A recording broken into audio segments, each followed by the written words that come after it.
In 1904, a magazine writer sat down and tried to describe a place most Americans had never heard of. What he came up with was this: the richest, the most exclusive, the most inaccessible club in the world. He wasn't exaggerating. Its members were said to represent something like 1/6 of all the wealth on Earth. That fact alone would make Jekyll Island worth talking about. But that's not why we're here. In 1910, something happened on this island that had nothing to do with hunting or golf or long winter vacations. It had everything to do with your money. A handful of the most powerful figures in American finance and government came here under total secrecy. Before they even left New York, they agreed on one rule: no last names, not for each other, not for the staff. For over 2 decades, almost none of them would publicly admit the trip had ever happened. What they developed in that clubhouse would help lay the foundation for the Federal Reserve System. This is the story nobody was supposed to hear. On paper, this looked like nothing. 6 men, a hunting trip, the kind of outing wealthy club members took every winter. Someone even brought a shotgun along for the look of it. Nobody planned on firing it. Before they left New York, the group made a pact: no last names. Not for the porters, not for the crew loading their trunks onto the train, not even for each other. Think about that for a second. You don't need a secrecy pact to go duck hunting. You need one when 6 powerful financial and political figures are pretending to be strangers, so nobody connects the dots on what they're actually there to talk about. Because hunting had little to do with it. This trip was about helping design a proposal for reforming how America's banking system would work. Jekyll Island sits just off the Georgia coast, one link in a chain of barrier islands separating the mainland from the open Atlantic. It's about 5,700 acres, roughly 6 times the size of Central Park, but back in the early 1900s, much of the island was still marsh, live oak, and undeveloped coastline surrounding a private club. No bridge connected it to the mainland. No public road came anywhere close.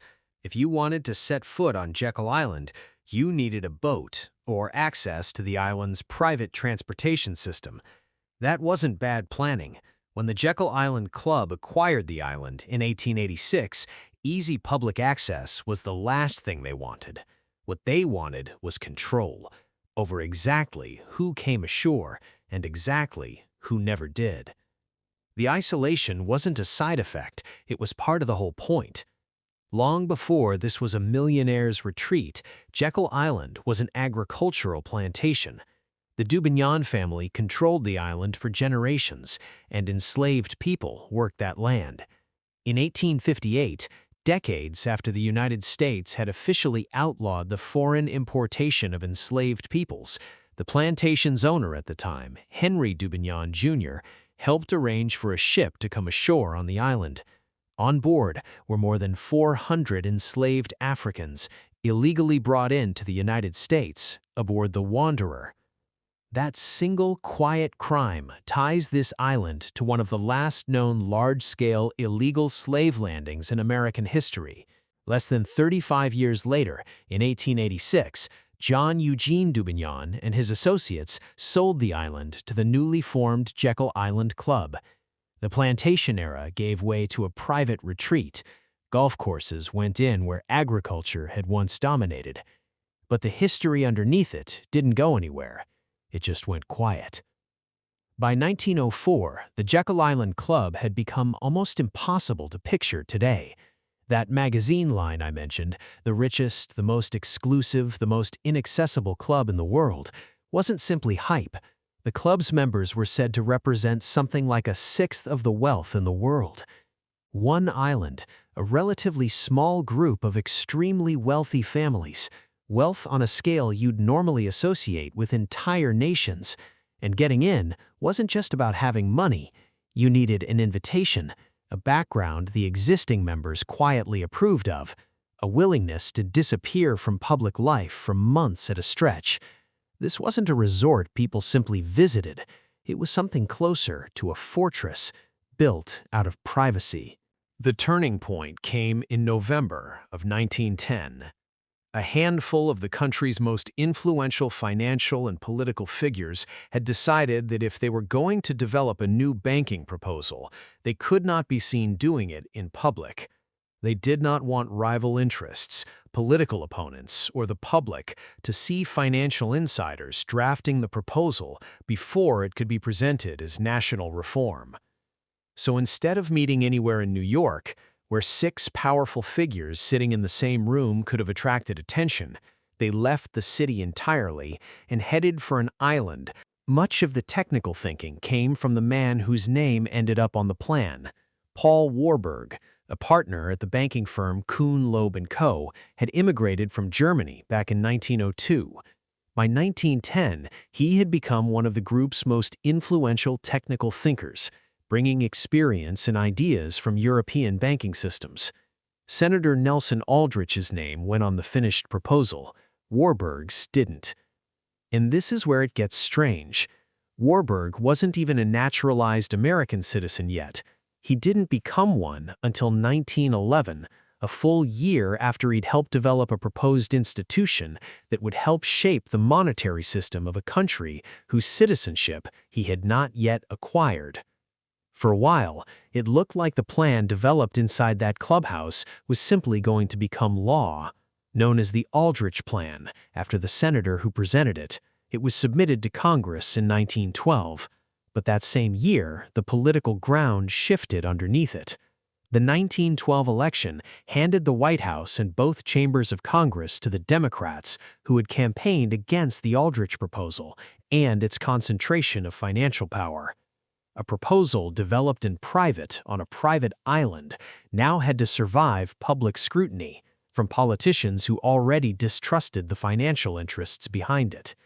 The plan was suddenly in the hands of people determined to change it. The Aldrich Plan never became law, not in the form developed on Jekyll Island.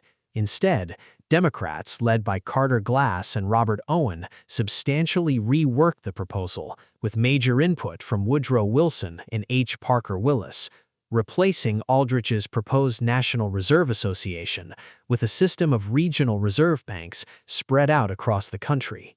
That change wasn't cosmetic, it was deliberate. Lawmakers wanted a structure with more public and regional influence than the Aldrich proposal had offered. In 1913, that rewritten version became the Federal Reserve Act. On paper, the original plan had failed. The men who developed it got no design credit on the bill, but several of its central ideas survived: a nationwide reserve system, regional institutions, and a close relationship between the system and member banks. For roughly 2 decades, the participants kept the meeting secret.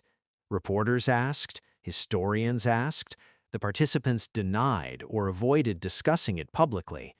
Eventually, the story began to emerge, and by the 1930s, the men involved were openly acknowledging their roles. Frank Vanderlip, one of the original 6, later described how he had felt as furtive as any conspirator during the trip and for years afterward.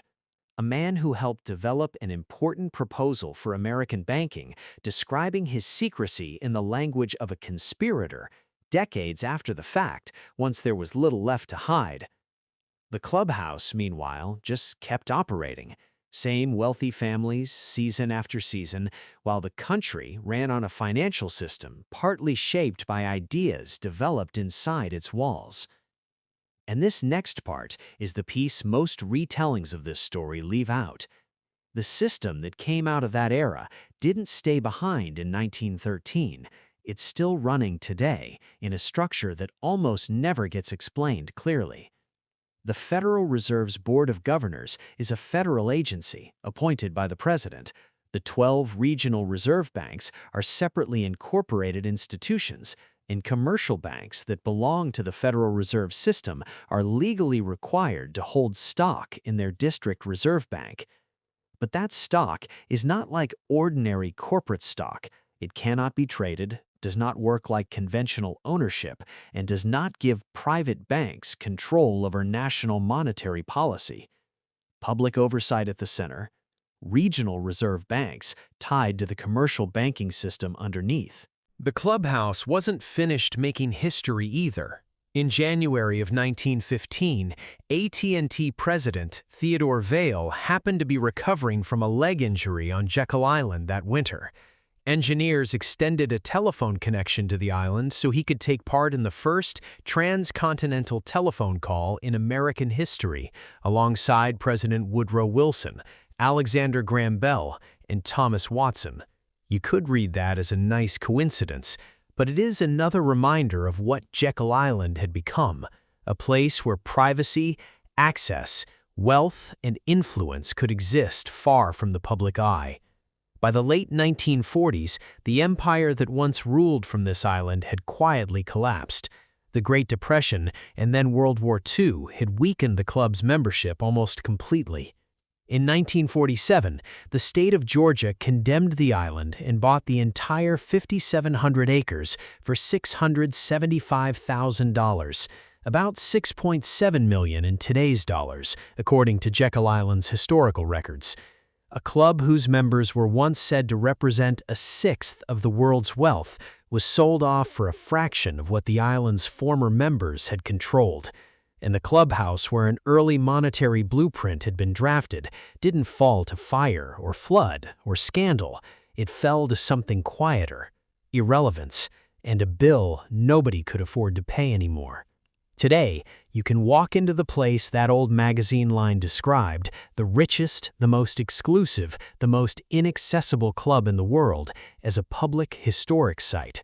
No invitation, no background check, no dropped last names required. You can stand in the same rooms where 6 men gathered to discuss the future of American banking, see the places where they worked, and walk back outside into an island that belongs to the public now. The irony's almost too clean to be real. Except it is real. A place built around exclusivity is now one of the most accessible historic sites on the Georgia coast. So why does a small island off the Georgia coast still matter to America? Not because the island controls the country today. It is a public place now. It matters because in 1910, 6 powerful men used its isolation to develop an influential proposal for a new banking system. The final Federal Reserve Act changed that proposal in major ways, but the nationwide reserve system, its regional structure, and its relationship with member banks all remain part of the institution that helps shape interest rates, inflation, and the stability of the financial system. So, the next time you check your bank balance or hear a news anchor mention an interest rate decision, you're looking at the distant result of a hunting trip that never actually hunted anything.